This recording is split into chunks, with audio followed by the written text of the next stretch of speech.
CBS News senior political editor Steve Chaggaris is in Washington, and national political reporter for RealClearPolitics, Caitlin Huey-Burns, is here with us in New York. Steve, let's start with you. As we just heard there from Chip, Donald Trump later revised that previous statement on whether people in the Orlando nightclub should be armed to just security guards and staff. He did this obviously after vocal opposition from the NRA. So how big of an impact could this have? I think very little. I mean, this is a guy who has tweaked his positions on a lot of different items. I mean, you remember back when he made a comment about abortion and who should be punished for that, and blaming women, and then he upset the anti-abortion rights folks. He switched his position on that, and they seem to come around.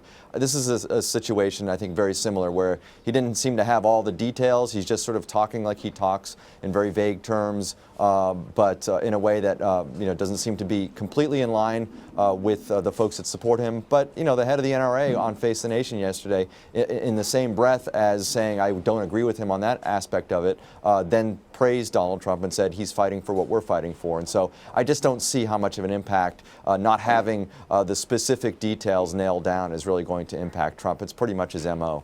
Well, Caitlin, similar question, but because of something else that he said on Face the Nation, he talked about advocating profiling as a way to scale back on the threats of terrorism, and profiling, very controversial.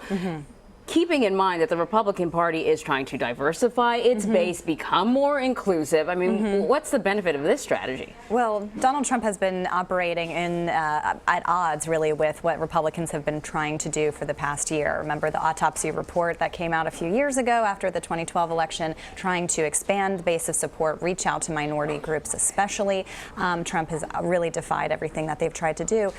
This is something that he's been talking about in some way over the course of the campaign. He talked last week in his Orlando speech, really saying that, suggesting that Muslims were complicit with some of these attacks, referring to the San Bernardino attack. That caused a huge controversy, of course, rightfully so. You're seeing in polling now, as we're in a general election, not a primary, voters are not supportive of this by and large. We saw in the primary, however, that this kind of rhetoric worked.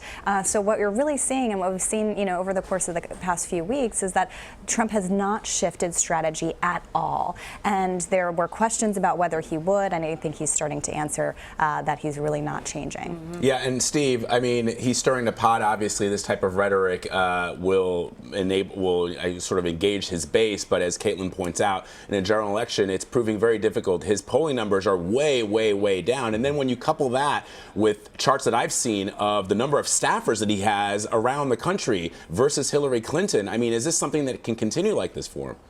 Well, we'll see. I mean, look, it's 4.5 months until the election, but there are so many red flags for Trump right now. I mean, it's like you walked into a flag factory of only red flags. That's how many red flags there are. He's got terrible polling numbers.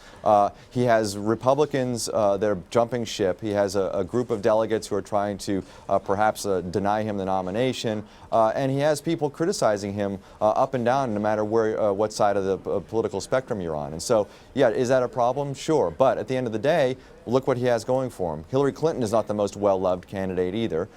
He has time. There are going to be plenty of potential game-changing opportunities for him, whether it's the convention, whether it's debates, whether it's his vice presidential pick.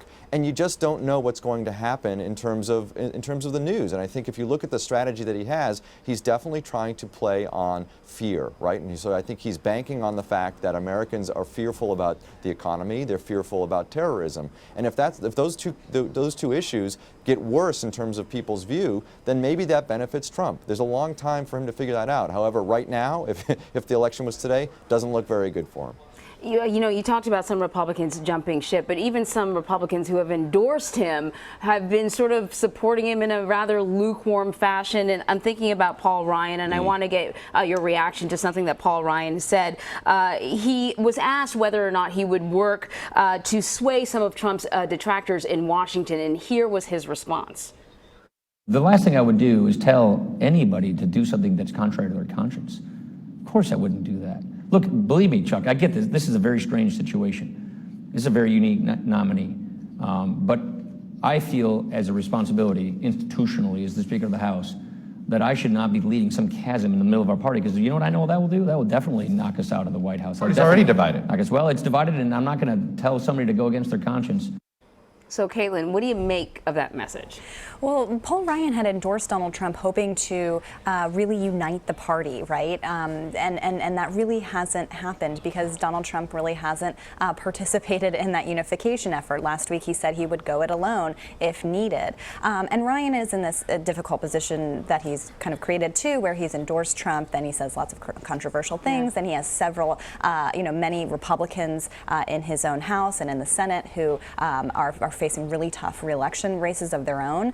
So he's trying to create some kind of environment in which some Republicans can kind of isolate themselves from Donald Trump. That's very hard in this kind of environment to do, but you're going to see over the next several weeks and months Republicans in Senate and House races really trying to create their own environment. That's going to be difficult. Yeah. And Steve, what about this idea that Donald Trump is outsourcing his campaign essentially to the Republican Party, and also asking his supporters now to write checks for him, whereas in the past he talked a lot about how he was self-funding his own campaign? Yeah, I don't think he looked long-term when he was saying all that about campaign finance. It's pretty clear that you're not going to be able to, unless you're I mean, he is a billionaire, but I don't think he's willing to put up $1 billion for his own campaign in a general election, which is what it could cost. And so, he's going to have to raise money, and that's going to be up to voters to decide whether they care about that issue or not. It doesn't seem to be a make-or-break issue, at least in past years, for the general electorate. But in terms of the Republican Party and outsourcing most of that work, I mean, that's fine and all, except that he's not in control of that. That's going to be the Republican Party that's raising the money. They're going to be in control of the message, and they're really going to be looking out not just for Donald Trump, but they're going to be looking out for Republicans all across the country. And there are plenty of Republicans right now, as we know, as Caitlin just said, that are in really tough races, whether it's in the Senate, in the House, or gubernatorial races. And they're going to look out for those people as well as Donald Trump. And so, do you want to outsource your message and all your efforts to a group that is not going to be paying 100% of their attention to you?